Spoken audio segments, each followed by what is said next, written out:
منا خلقناکم، اس زمین سے ہم نے تمہیں پیدا کیا، وفیہا نعیدکم، اور اسی میں پلٹا کر لے جائیں گے، ومنہا نخرجکم تارن تارتن اخرى، اور پھر دوبارہ اسی سے نکالیں گے۔ ربنا لا تؤاخذنا ان نسینا او اخطانا، ربنا ولا تحمل علينا إصرا كما حملته على الذين من قبلنا، ربنا ولا تحملنا ما لا طاقة لنا به، واعف عنا واغفر لنا وارحمنا أنت مولانا فانصرنا على القوم الكافرين۔ ابن عمر رضی اللہ تعالیٰ عنہ سے مروی ہے کہ رسول اللہ صلی اللہ علیہ وسلم نے فرمایا،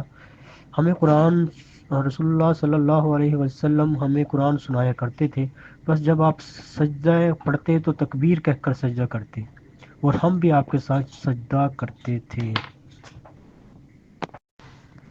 فاغفر لنا وارحمنا وانت خیر الغافرین، ہمیں معاف فرما، ہم پر رحم فرما، اور تو ہی سب سے بڑھ کر معاف کرنے والا ہے۔ وَإِنَّ اللَّهَ هُوَ الْعَزِيزُ الْحَكِيمُ، اور بے شک اللہ ہی ہے جو سب پر غالب نہایت حکمت والا ہے۔ سورہ آل عمران۔ جو لوگ سونا چاندی جمع کر کے رکھتے ہیں مگر اس میں اللہ کی راہ میں خرچ نہیں کرتے تو آپ انہیں دردناک عذاب کی خوشخبری سنا دیجیے۔ سورہ توبہ آیت نمبر 34۔ ان ینصرکم اللہ فلا غالب لکم، اگر اللہ تعالیٰ تمہاری مدد کرے تو تم پر کوئی غالب نہیں آ سکتا۔ سورہ آل عمران آیت نمبر 160۔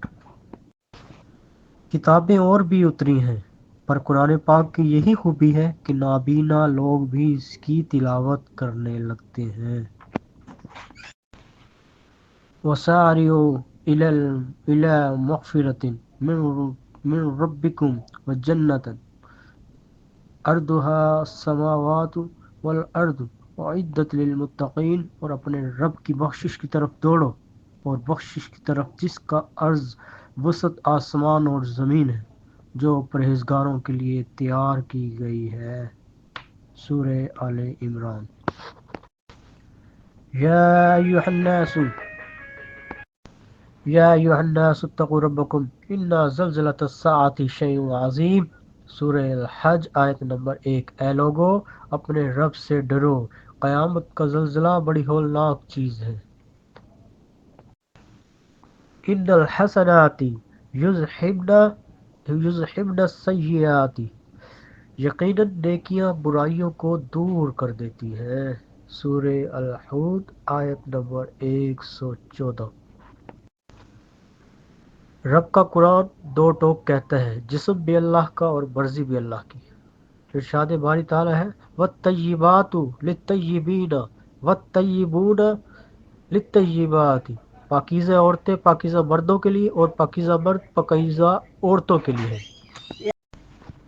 وَمَا أَصَابَکُم مِّن مُّصِیبَةٍ فَبِمَا کَسَبَتْ أَیْدِیکُمْ وَیعْفُو عَن کَثِیر، تم پر جو مصیبت بھی آتی ہے تمہارے اپنے اعمال کے سبب آتی ہے،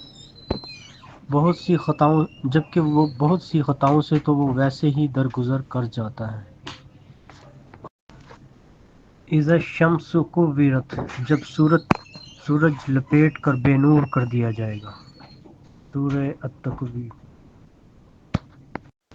یبین اللہ لکم ان تضلوا، اللہ تمہارے لیے احکام کی وضاحت کرتا ہے تاکہ تم گمراہ نہ ہو جاؤ۔ سورہ النساء آیت نمبر 176۔ اور بادل کی گرج اس کی حمد کی تسبیح کرتی ہے، اور فرشتے بھی اس کے خوف سے، اور وہ کڑکنے والی بجلیاں بھیجتا ہے، پھر انہیں ڈال دیتا ہے جس پر چاہتا ہے، جبکہ وہ اللہ کے بارے میں جھگڑ رہے ہوتے ہیں، اور وہ بہت سخت قوت والا ہے۔ رب انی ظلمت نفسی فاغفر لی، اے میرے رب میں نے خود اپنے اوپر ظلم کیا، تو مجھے معاف فرما دے۔ سورہ القصص آیت نمبر 16۔ ولا تطرد الذین يدعون ربهم بالغداة والعشی یریدون وجہہ، اور ان لوگوں کو اپنی مجلس سے نہ نکالنا جو صبح و شام اپنے پروردگار کو اس کی خوشنودی حاصل کرنے کے لیے پکارتے رہتے ہیں۔